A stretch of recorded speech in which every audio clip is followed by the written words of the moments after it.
Vivimos en el momento de mayor inversión en inteligencia artificial de toda la historia humana. Y sin embargo, la gran mayoría de las empresas que construyen esa inteligencia están perdiendo dinero con cada cliente que consiguen. Cuanto más crecen, más rápido se arruinan.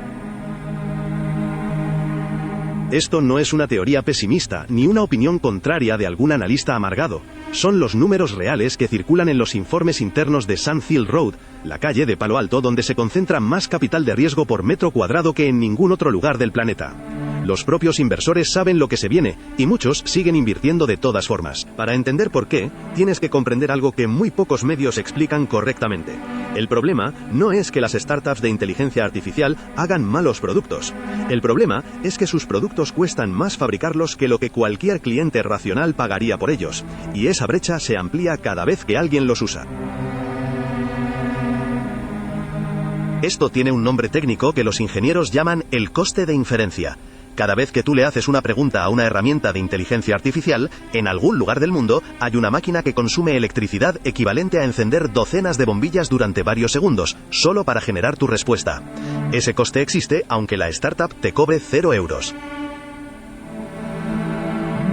Un análisis publicado por Andreessen Horowitz a finales de 2024 reveló algo que sacudió los despachos de inversión. Las startups de IA generativa gastan de media 38 euros por usuario activo mensual en costes de computación, pero solo ingresan 20 euros por esa misma suscripción. Cada usuario fiel es, literalmente, un agujero en la cuenta de resultados. Pero aquí está el giro que nadie discute abiertamente. Las grandes tecnológicas que venden la infraestructura a esas startups, Nvidia, Microsoft, Amazon, Google, ganan dinero independientemente de si las startups sobreviven o no. Es un modelo de negocio donde la fiebre del oro beneficia a quien vende las palas, no a quien busca pepitas. Y las palas, en este caso, cuestan miles de millones. Para 2025, Nvidia había facturado más de 100.000 millones de dólares anuales solo en chips para centros de datos. Ese dinero viene mayoritariamente de empresas que todavía no han encontrado la forma de ser rentables.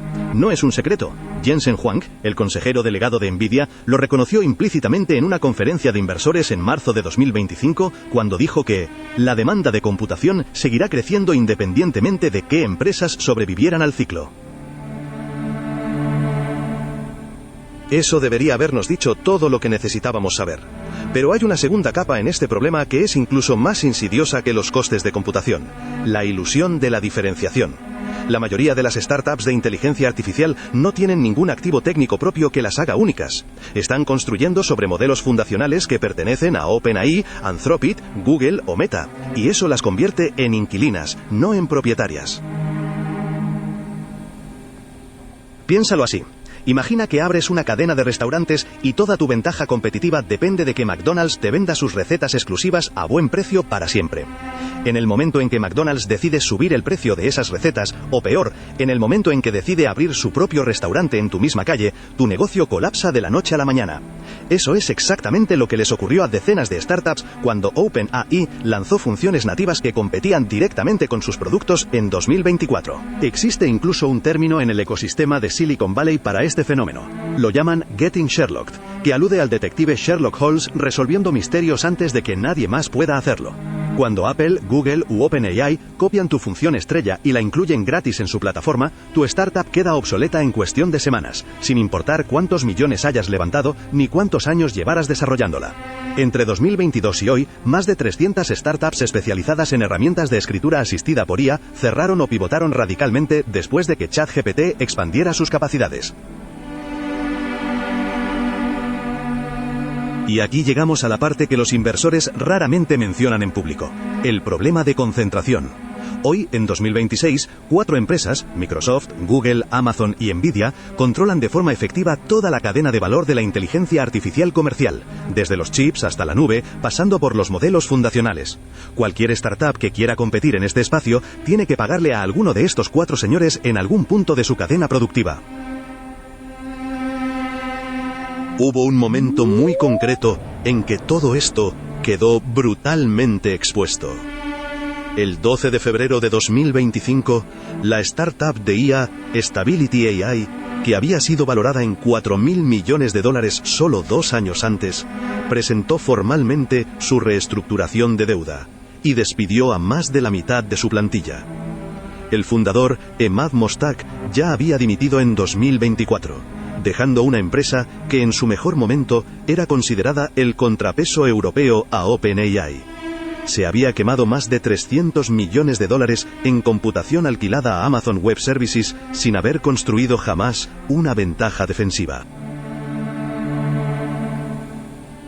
Pero la verdad más incómoda de toda esta historia no es el colapso de Stability AI, es lo que ese colapso revela sobre el modelo mental con el que funciona el 90% del ecosistema. Los inversores de capital riesgo no están apostando a que estas startups sean rentables, están apostando a que alguna de ellas sea adquirida por una de las 4 grandes antes de que se queden sin dinero. Es un juego de sillas musicales financiero, y cuando para la música, hay cientos de empresas que se quedan sin silla. La fecha que muchos analistas señalan para ese momento es 2027. ¿Por qué 2027 específicamente? Porque la mayoría de las rondas de financiación Serie B y Serie C, que se cerraron entre 2022 y 2024, tienen una ventana de supervivencia media de 3 a 4 años con las tasas de consumo actuales. Para 2026 ya estamos viendo las primeras señales, rondas que lo cierran, extensiones de runway a tipos de interés punitivos y fundadores que empiezan a hablar de fusiones antes que de crecimiento. El dinero fácil del ciclo cero tipos de interés ya no existe, y sin ese oxígeno artificial, la realidad económica de estas empresas queda al descubierto. Entonces, ¿quiénes sobrevivirán? Los que han resuelto algo concreto que nadie más puede resolver. No los que construyen otra interfaz encima de GPT-4, sino los que han conseguido datos propietarios, que ningún modelo público tiene. Los que operan en sectores con regulación tan específica que las grandes plataformas no pueden entrar fácilmente, como diagnóstico médico o derecho procesal. Y los que han construido una dependencia real del cliente basada en datos históricos que no se pueden mover a otro proveedor sin fricción enorme.